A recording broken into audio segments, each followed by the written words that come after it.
Сәлем достар, видео басталмай тұрып, каналыма тіркеліп, лайк басуды ұмытпаңыздар. Ораза айт мейрамы қалай пайда болды? Тарихы мен ерекшелігі. 30 күн оразадан кейін мұсылман қауымы өздеріне берілген шексіз нығметке шүкіршілік айтып, ағайын туыс пен мерекелік көңіл күй қауышады. Ораза айт қалай пайда болды? Айт күн қандай амалдар жасаймыз? Бұл мерекенің тарихы мен ерекшеліктері жайлы мақаламызда айтатын боламыз. Ислам дінінде 2 мереке бар. Оның бірі ораза айт болса, екіншісі құрбан айт. Айт деген сөздің мағынасы мейрам дегенді білдіреді. Рамазан аяқталғаннан кейін басталатын Шәуәл айының 1-ші күні ораза айт мейрамы ретінде баршаға мәлім. Халық арасында айт мейрамының 3 күнін тойлайды. Шариғи түсінік бойынша ораза айт мерекесі 1 күн деп есептеледі. Дегенмен пейілі кең қазақ халқының үрдісі бойынша кембағал жандарға, жетім жесірлерге көмек көрсету, садақа беру, көптен көріспеген жақын адамдармен үйіне айттап бару сынды жақсы амалдар жалғаса береді. Ислам ғылымында кітабында айт мерекесі мынадай әсерді сөздермен өрілген. Айт барлық иманды жандар іштей сезінеді. Біздің өлкемізде аса нәзік, аса сүйкімді, аса тәтті болып келеді. Мыңдаған жылдар бері қадірлі қонақтай келіп, құт берекесін шашып, мейірім шапағатымен құшақтаған айтты қашанда үйімізде, мешіт, мінәжатхана мен көшелерде көріп келген сәттер-ақ құшағымызда ашып тұра жүгіреміз. Айт әр келгенінде сана сезімімізге қатты әсер етіп, өзімізді құшағында тұрғандай сезінеміз. Сонда бір оны бейне аңқыған жұпар иіс тіл мен тамағымыздағы ләззат, жүректе сезілген тәттілік ой өрісімізге жаңа атқан таңдай сезіне кетеміз. Ол да күннің әр сағатында бізге тілмен жеткізе алмайтын ғажайып әуенін шарықтатып алла жөнеледі. Айналасын баурап алып, бәріміздің өзінің ақыретін бағына қарай тартады. Ой сана мен қиял әлеміндегі ғаламат суреттермен безендіріледі. Ораза айт қалай пайда болды? Ислам тарихында үңілсек, ораза айт мейрамы 624 жылдан бері аталып өтіп келеді дегенді дерек бар. Айт сөзі оразаның қарамастан берілетін күн деп те айтылады. Яғни ораза айт 30 күн бойы Алланың ризығында 3 ауыз бекіткен мұсылманның қуанышқа бөленетін күні. Анас Алла одан разы болсын жеткізген хадисте Алла елшісі оған Алланың игілігі мен сәлемі болсын. Мәдинаға келгенде олардың 2 мерекесі болатын. Пайғамбарымыз оған Алланың игілігі мен сәлемі болсын. Бұл қандай күндер деп сұрағанда, жахилия дәуірінде ол күндердің ойын күлкімен өткізетін едік, деді. Пайғамбарымыз оған Алланың игілігі мен сәлемі болсын. Алла тағала осы күнде олардан да жақсы құрбан және ораза айт күндерімен алмастырды, дейді. Ораза айт қазақ даласында қалай пайда болды?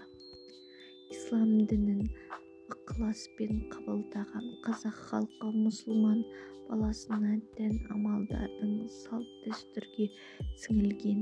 сонау хандық кезінде ислам дінін ұстанған түркі тайпаларға қазақ хандығының мүшелік өтті. ол ислам дінін қабылдағанға типалар қазақ болса алған жоқ деген деректерде кездеседі.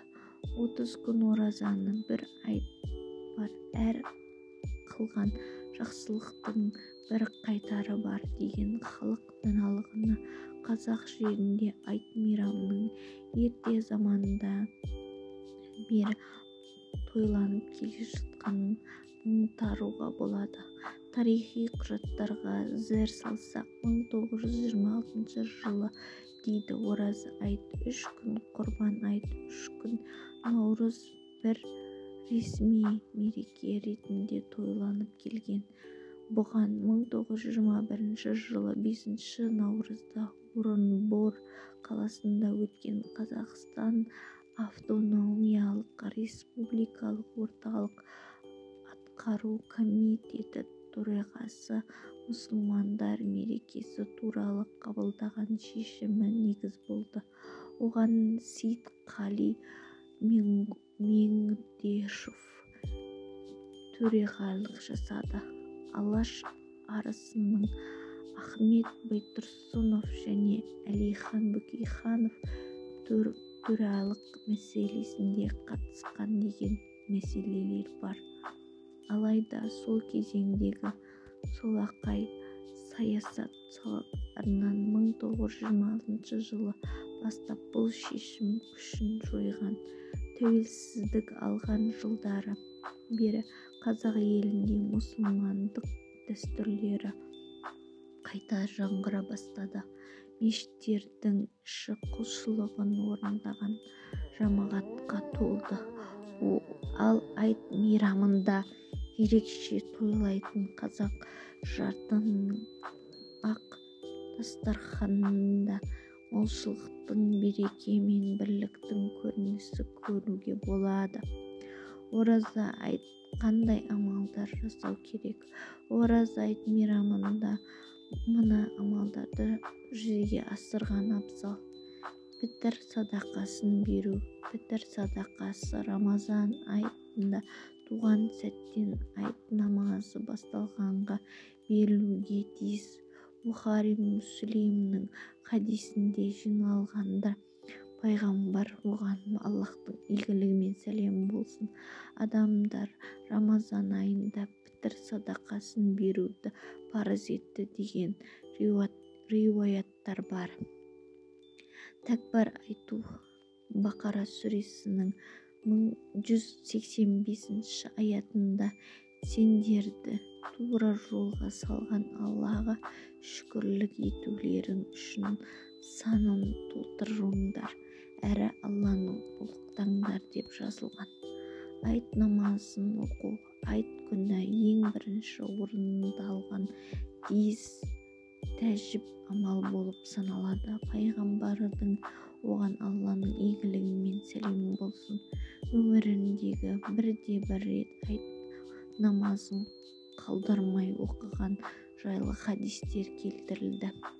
Намазға барарда құрма жеп шығу. Намазға барарда алдыңда құрма жеу сүннет амалдар жасалады. Бұл оразаның аяқталып айт мерекесінің басталғанын білдіреді. Ғұсыл құйыну, жаңа киім кию, әтірлену, тазалық иманның жартысы.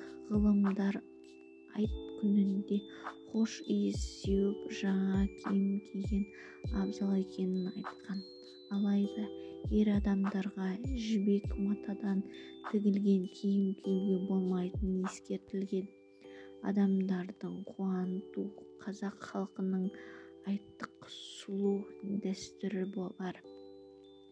Сондықтан да айт мейрамының құттықтап айттық сұраған адамға құр қол қайтармайды.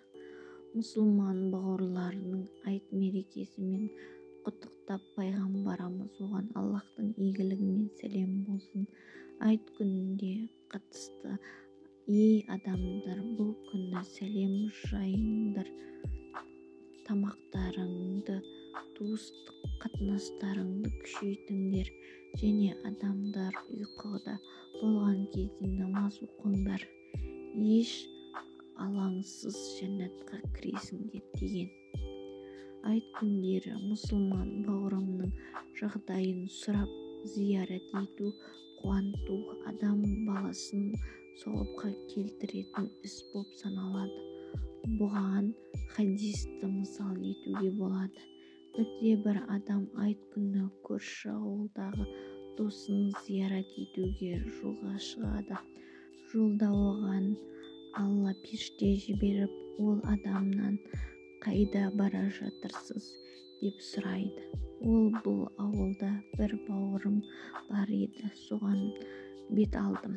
Періште: бір шаруаң бар ма еді ол адамда? Ол: жоқ, мен оны Алла разылығы үшін, жақсы көрер үшін дейді. Ол кезде періште: Алла мені саған жіберді, сен ол адамды жақсы көргенің үшін Алла да сені жақсы көреді дейді. Ораза айт мұсылмандардың құлшылығы ететін әрі қуантатын ұлық мейрамы. Себебі бұл күні адамдар жақындарын сыйлық береді, жетімнің маңдайынан сипап, мұқтаж жандарға көмек қолын созады, жақсы істер жасап бір-бірін қуантады, адамзат баласының рухани әлемін байытады, жүрегін мейірімге толтырады. Айт мерекесінің ерекшелігіне де осы болу керек. Сіздермен болған мен Асия. Каналыма тіркеліп лайк басуды ұмытпаңыздар. Сіздердің қолдауларыңыз мен үшін өте маңызды.